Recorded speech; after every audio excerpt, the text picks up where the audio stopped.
Saya daripada pihak daripada Fakulti Kejuruteraan. Jadi saya mewakili kawan-kawan saya di Fakulti Kejuruteraan untuk mempersembahkan amalan inovasi kami dalam bentuk projek mereka bentuk, iaitu scaffolding kepada projek mereka bentuk, di mana kita akan persembahkan bagaimana kami membentuk experiential learning ataupun pembelajaran kepada pelajar untuk menghadapi projek mereka bentuk pada tahun ketiga. Alright, let me actually present it in English. Just imagine, okay, a third year student come to you and say, "Sorry doctor, we are lost. We don't know where to start. We don't know how to start, or we don't know how to work with our friends." As a lecturer, what are you going to do? Are you just going to say, "Oh, that's your business, that's not our business"? Or are you going to provide a one-off solution to assist them? Or as a faculty, are you going to provide a systematic approach on how to lead them so that they are able to actually handle, especially ill-defined problem, open-ended problem, complex problem, so that they are going to be able to face the world. So in engineering, we have this particular project that we call as the capstone challenge. In the capstone challenge, what we are actually required the students to do is that they should be able to demonstrate their capabilities in handling ill-defined problem that actually represent the real context.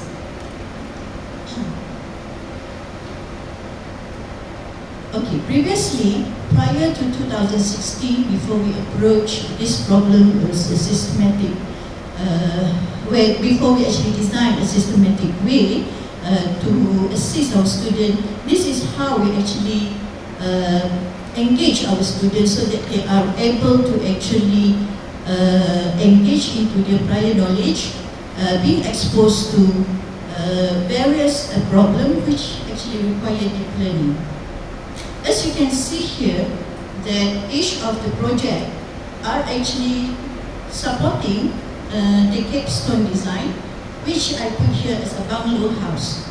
Right? We have a bungalow house, and for that bungalow house we have 5 pillars. The problem with our previous approach is that each of these pillars, they are built on their own problem. They are actually minding on their own problem, and we presume at that time that this problem here will represent or will be able to provide our students with specific skills so that they are able to actually solve a real context that we put in our third year. So if we are putting it into this dartboard, each of these courses here that we have with their individual PBL activities, they are actually targeting to different parts of the dashboard. We actually foresee this because at times, from time to time, we always meet with students who said that we cannot actually, it's our knowledge that we learn in year 1, year 2, we don't use it in year 3. Why, doctor? Is it because they didn't see the connectivity between those courses?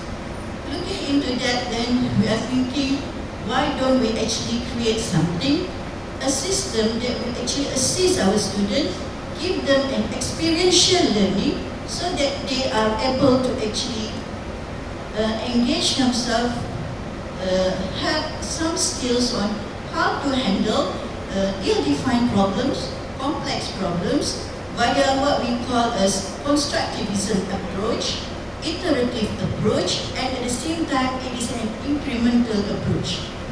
What are these approaches? What are we looking for? Alright, our philosophy is a team process centric. It means that we want the student to always work in group. What are the purposeful activity?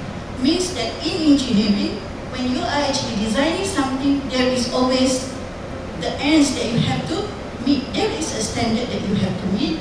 There are goals that you have to meet. So that is what we define the purposeful activity for. And the constructivism that we have here is that all the activities that we conducted are based on facilitative teaching. Means that we are doing coaching, we are empowering the students. It is not a lecturer-centered activity. And what we have as a team is that the students are collaborating, and it is actually a 2 years experience where they are actually working together. What we have here is iterative and incremental. It is a common practice in engineering where when we do simple calculations, then we are going to reiterate the calculations, and as we gain new knowledge, we are going to repeat and relook at the calculations and refine it. So we are actually improving it in terms of both knowledge and the output. So this is what we come up with our scaffold approach in 2016. Right? We are now actually, rather than a single-story bungalow, we are actually building a 2-story bungalow in which both of the 2 floors are supporting the roof. Okay, if you are putting it into a different diagram, this is what we are looking for.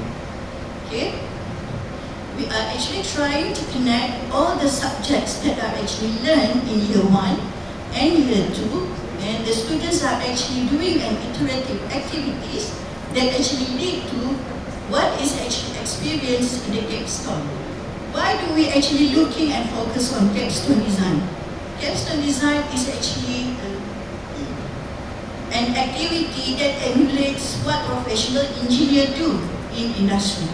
Right? It is actually a 100% simulation of what a process engineer or design engineer do in industry. So here you can see that each of the courses that we have from year 1, year 2, and year 3 are actually connected together.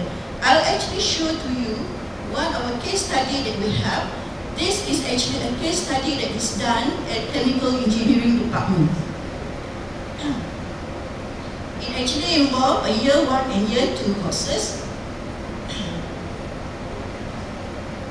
Okay. So in year 1, where we have it in the semester 1, year 1, we actually provide to the students an ill-defined, open-ended, complex problems. An instruction is designed, and the students are actually required to work in group, which is a pre-selected group based on academic qualification. And then we are actually putting them into a course. In this particular course here, in this particular course here, the students are actually, at the end of the semester, they are actually coming up with what we call as the block diagram. I will show to you what are the block diagram. And then iteration actually comes in when they are in the 2nd semester. Okay? They will relook at the output that they have from the material balance class, interpret the knowledge that they learned in these 3 classes, improve the report that they have, improve the calculations that they have, and they are coming up with the new provisions, okay, of knowledge that they have. And here, for this particular year 1, we have some provisions of safety as well as economics, even though we don't actually learn those directly. Because we know that for any process, students need to know what are the prices of their raw material, how much can they sell, who are their competitors, where are the suitable places that they can actually have their factories, and they should also know what are the effects of the process to the environment and society. So we are instilling all of those attributes indirectly by having this activity. Okay, the reflections, we are actually getting student reflection in year 1. We try to actually get how do they feel before and after being exposed to this kind of activity. Alright, then moving on to year 2, we have a similar project, and they are using their similar output from year 1, and they are actually putting it into the year 2